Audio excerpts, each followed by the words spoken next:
I do indeed. And the last days of Michael Jackson goes behind the scenes with the music legend, sharing exclusive conversations with Diane Sawyer, revealing insights into that perfectionism that drove him to the very top of the music industry. Minutes ago, headlines were buzzing with the shocking claim that Michael Jackson, believed to be gone, has been spotted alive at 65.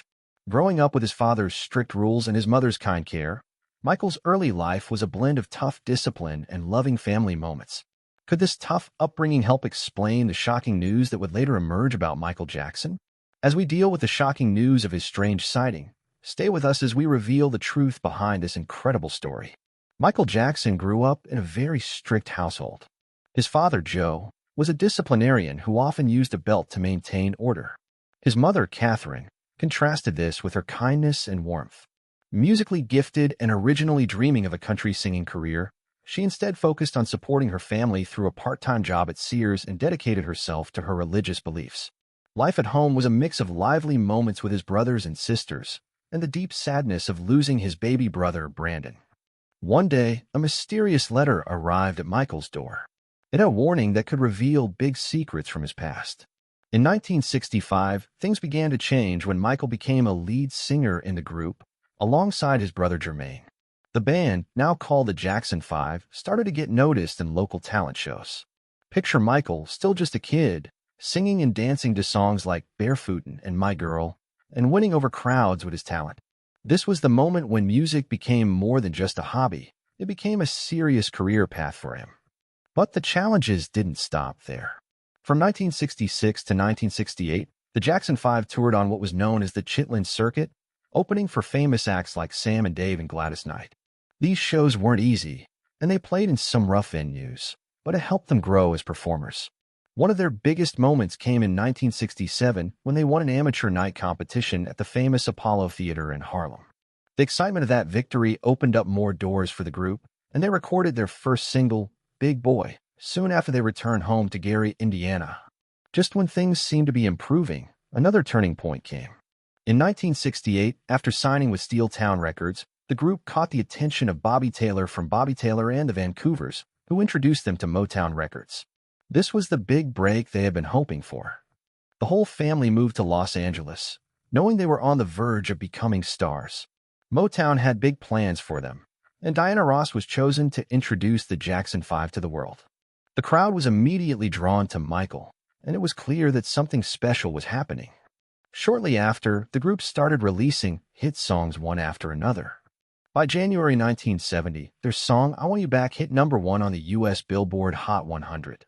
Soon ABC, The Love You Save, and I'll Be There also climbed to the top, making them a huge success. As their fame grew, they moved into a large home in Encino, California, in 1971. Michael was not just a group member, he was quickly becoming a cultural icon. Between 1972 and 1975, he released 4 solo albums, Gotta Be There, Ben, Music and Me, and Forever Michael. One of his biggest solo hits, Ben, was even a song about a rat, but it reached #1 and showed just how much people loved him. But as his success grew, new challenges were around the corner. Even though Michael was becoming a solo star, he stayed loyal to his brothers and continued working with the Jackson 5.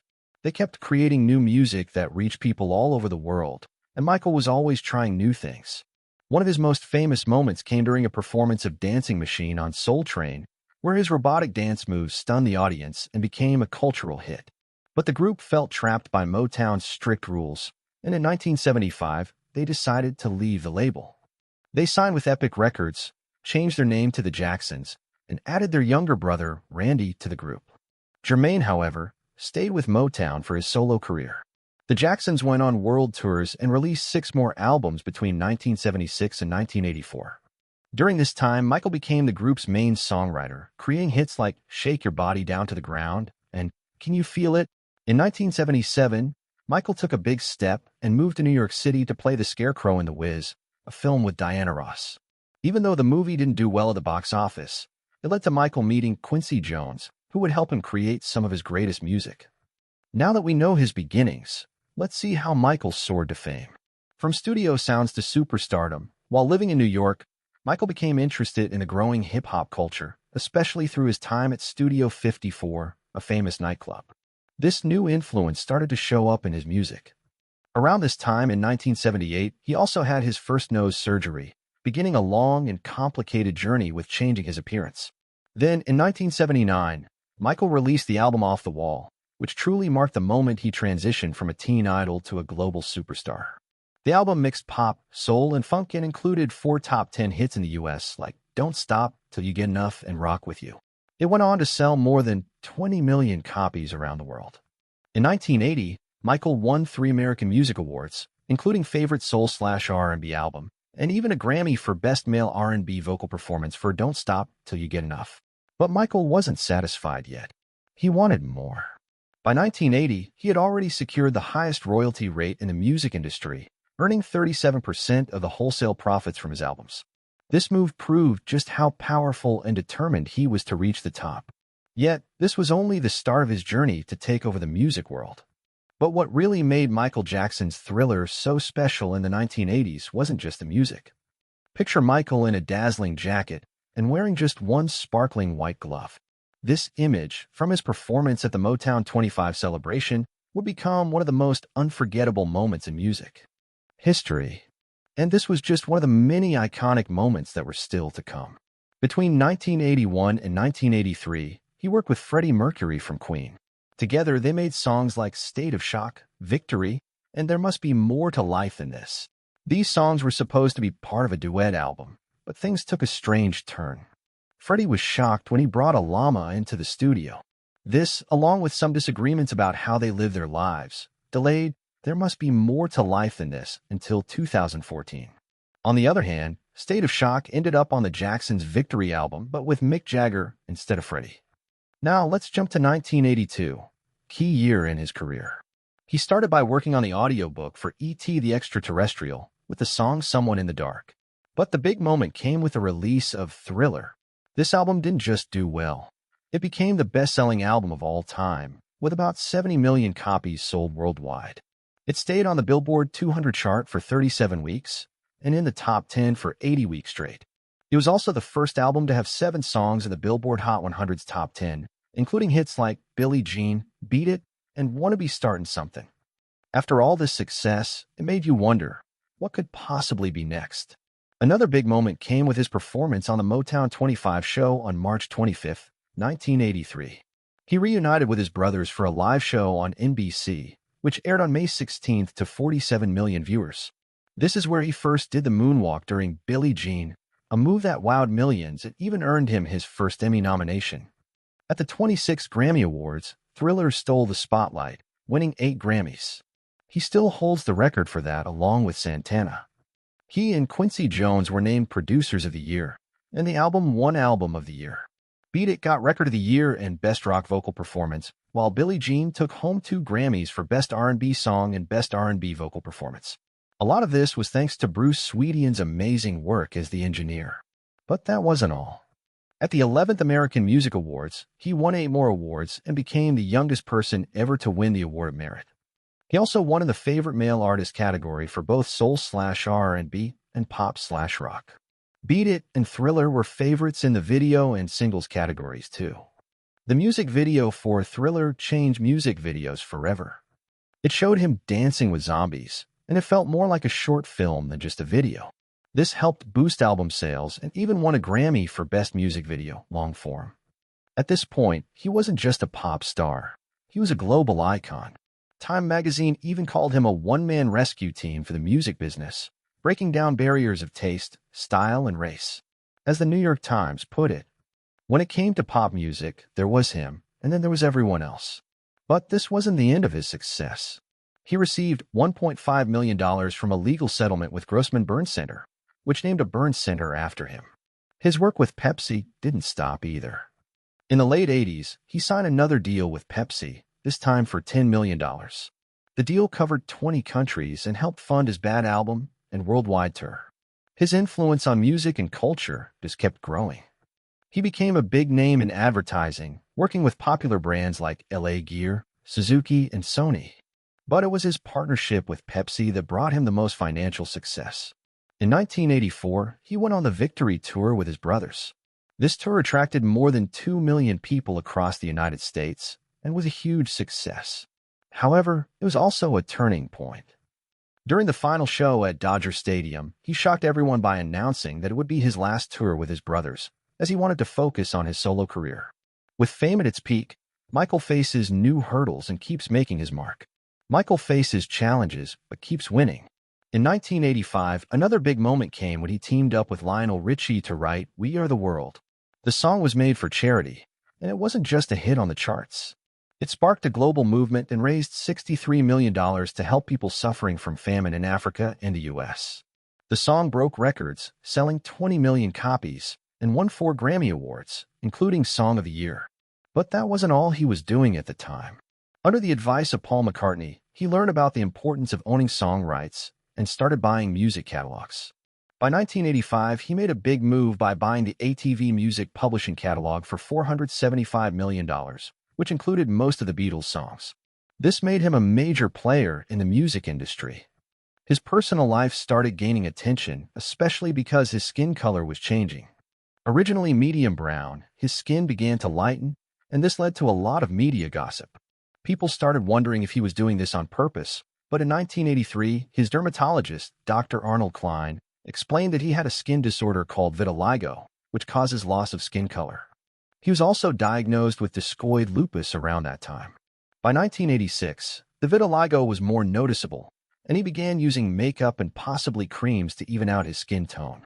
Despite the rumors, he always insisted that he wasn't trying to change his identity. He was just managing his medical condition. However, it was hard for him to avoid the talk that he was trying to change his race. Even though he was reaching great heights professionally, his personal life became more complicated. But that's not all. During these tough times, he grew close to Dr. Klein and his assistant, Debbie Rowe. She would later become his second wife and the mother of his first 2 children. His changing appearance also became a hot topic. In his 1988 autobiography and 1993 interview, he admitted to having 2 nose surgeries and a cleft chin procedure.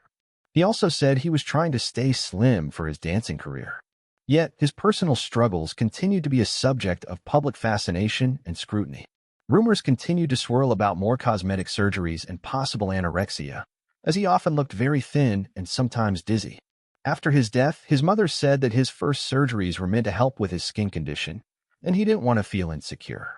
She also hinted that the extreme pressures he faced might have pushed him to change his looks over time. It was also suggested that he may have had more medical procedures than he admitted to, and some even thought he might have become dependent on them. Let's pause here for a moment because this next story gets even stranger. In 1986, there was a wild rumor about him sleeping in a hyperbaric oxygen chamber to slow down aging. As odd as that sounds, he denied the claim. Still, there were whispers that he had sent a picture of himself inside the chamber to a tabloid, the National Enquirer. Later, he said that the photo was just a publicity stunt for a space-themed movie he was planning to make. Despite all these wild stories, his creativity was shining. He worked with George Lucas and Francis Ford Coppola to create a 17-minute 3D movie called Captain EO. This wasn't just any movie. It was a $30 million project that launched at Disneyland in 1986. Fans loved it.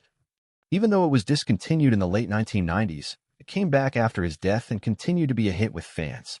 Around the same time, Ebony magazine reported in 1987 that he had stepped away from the Jehovah's Witnesses, the religion he had been raised in. It might have been because they were strongly against his Thriller video, which he had to publicly apologize for in one of their magazines back in 1984.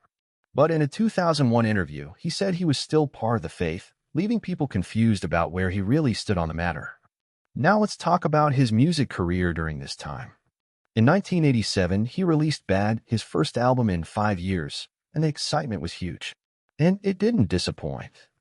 Bad was the first album ever to have 5 songs reach #1 in the US, including hits like I Just Can't Stop Loving You, Bad, The Way You Make Me Feel, and Smooth Criminal.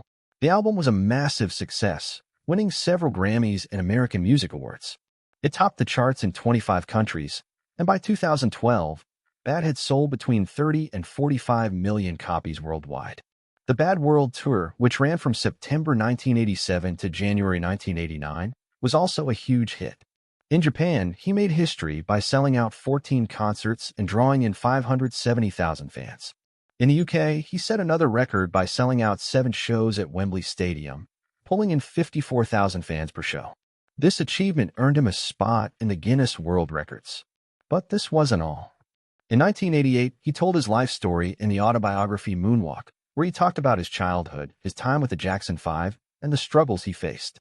The book became a bestseller with 200,000 copies sold, and it even hit #1 on the New York Times bestseller list. That same year, he was honored with the Grand Vermeil Medal by the city of Paris and released the movie Moonwalker, which became the top-selling video cassette in the U.S. And just when you thought he couldn't do more, in March 1988, he bought a huge 2,700-acre property near Santa Ynez, California, which the Neverland Valley Ranch was transformed into a magical place, complete with a Ferris wheel, carousel, and even a zoo. It was like a fairy tale escape, offering Michael Jackson a retreat from the constant attention of the world. By the late 1980s, he had become known as the King of Pop, a title given to him by Elizabeth Taylor at the Soul Train Heritage Award ceremony in 1989. Even President George H.W. Bush called him the artist of the decade. His unforgettable performance at Sammy Davis Jr.'s 60th birthday earned him another Emmy nomination. By the end of the 1980s, Michael Jackson wasn't just a famous singer, he was the most well-known person in the world. His music, style, and kindness impacted millions, making him a true cultural icon. However, his personal life was much more complicated. At the height of his fame in 1993, he proposed to Lisa Marie Presley, Elvis Presley's daughter, after they had been dating for a while. They got married in May 1994 in the Dominican Republic, but the marriage didn't last. Many thought it was more about publicity than love. By December 1995, they had separated, and in January 1996, Lisa Marie filed for divorce, only wanting her maiden name back. But this wasn't the hardest part.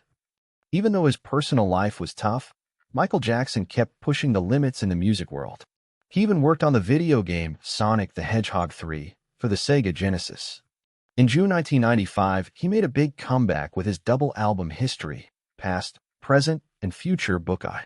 The album was a massive hit, topping charts worldwide and selling 20 million copies, making it the best-selling multi-disc album ever. It was a mix of his greatest hits and new songs, and despite mixed reviews, it earned him a Grammy nomination. Could Michael Jackson's recent sighting be just a trick, or is there something bigger we're missing? Tell us what you think, and remember to like and subscribe for more updates.